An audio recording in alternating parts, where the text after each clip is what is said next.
শিব চতুর্দশী উপলক্ষে অমৃত স্নান করলেন প্রচুর পুণ্যার্থী। বৃহস্পতিবার ভোর থেকেই গাজলের আহড়া এলাকায় শ্রীমতী নদীঘাটে আসতে শুরু করেন পুণ্যার্থীরা।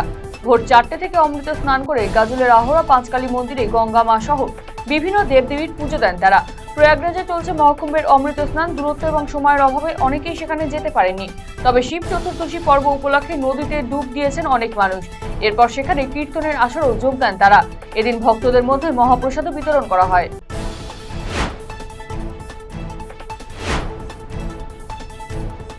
ডাম্পারের চাকায় পিষ্ট হয়ে মৃত্যু হলো 3 বাইক আরোহীর। বুধবার সন্ধ্যায় মর্মান্তিক দুর্ঘটনাটি ঘটেছে মালদার কালিয়াচকের সালেপুর এলাকায়।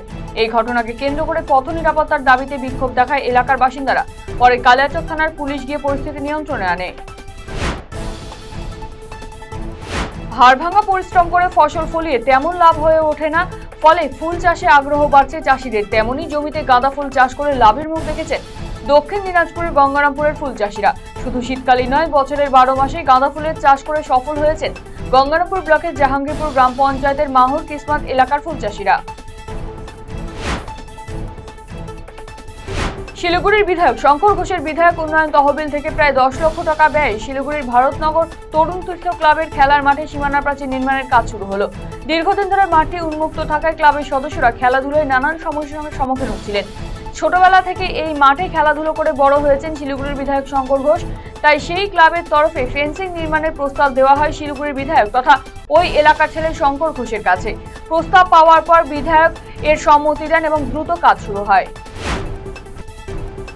সমকাজে সমবেতন প্রদান দাবি সহ বিভিন্ন দাবিতে আন্দোলনে নামলেন বালুরঘাটের পার্শ্ব শিক্ষকেরা। বৃহস্পতিবার সারা রাজ্যের সঙ্গে দক্ষিণ দিনাজপুর জেলাতেও 13 দফা দাবিতে জেলা শাসকের কাছে ডেপুটেশন জমা দেন পার্শ্ব শিক্ষকেরা। তাদের অভিযোগ, দীর্ঘদিন ধরে তারা নানা ক্ষেত্রে বঞ্চনার শিকার হচ্ছেন।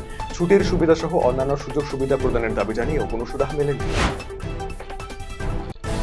কেন্দ্রীয় বস্ত্র মন্ত্রণালয়ের অধীনস্থ রেশম বোর্ডের আঞ্চলিক রেশম প্রযুক্তিগত গবেষণা কেন্দ্র এবং কেন্দ্রীয় রেশম প্রযুক্তিগত গবেষণা প্রতিষ্ঠানের উদ্যোগে এবং রাজ্য রেশম দপ্তরের সহায়তায় মালদায় আয়োজিত হল রেশম কৃষি মেলা 2025।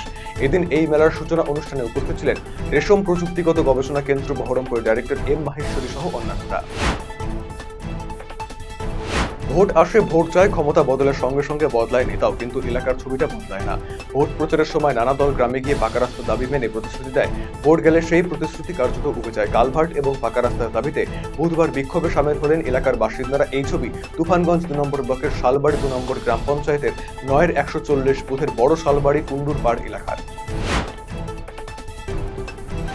বালুরঘাট ব্লকের চক্রাম গ্রাম পঞ্চায়েতের চক্রাম প্রাথমিক বিদ্যালয় পরিদর্শন করে পরিকাঠামো উন্নয়নে অর্থ বরাদ্দের আশ্বাস দিলেন বালুরঘাটের বিজেপি বিধায়ক অশোক লাহিড়ী। বৃহস্পতিবার বিদ্যালয়ের ছাত্রছাত্রীদের সাথে কিছু সময় কাটানোর পাশাপাশি বিদ্যালয় চত্বরে অবস্থিত আদিবাসী বীর চুরকা মুর্মুর স্মৃতিসৌধে মাল্যদান করেন তিনি। বাম শ্রমিক সংগঠন সিটুর উদ্যোগে প্রয়াত সংগঠন নেতা অনিমেষ বসাক, মনিরুদ্দিন আহমেদ এবং কাদের খানের স্মরণে রক্তদান শিবির আয়োজিত হল বৃহস্পতিবার। এদিন চাঁচলের কাজী নজরুল বাস টার্মিনাসে আয়োজিত হয় এই শিবির, যাতে রক্তদাতারা রক্তদান করেন। সিটুর রাজ্য সম্পাদক মন্ডলের সদস্য সোমনাথ ভট্টাচার্য, সিটুর জেলা সভাপতি প্রণব দাস সহ অন্যান্যরা উপস্থিত ছিলেন এদিনের রক্তদান শিবিরে। রাজ্য শিশু সুরক্ষা কমিশনের 2 সদস্যের সামনে চাঞ্চল্যকর বয়ান দিল ট্যাংরা কাণ্ডে আহত নাবালক। যোগা এবং জিম করার ফলে পায়েসে মেশানো ঘুমের ওষুধ খেয়ে তার কিছুই হয়নি। কাকা বালিশ চাপা দিয়ে তাকে শ্বাসরোধ করে খুন করার চেষ্টা করে, তাতেও লাভ হয়নি। এরপর কাকা এবং বাবা ছাদে আত্মহত্যা করতে চলে যায়। সে সময় দোতলায় উঠে নাবালক দেখে তার মা, কাকিমা এবং বোন মৃত অবস্থায় পড়ে রয়েছে, তাদের খুন করা হয়েছে।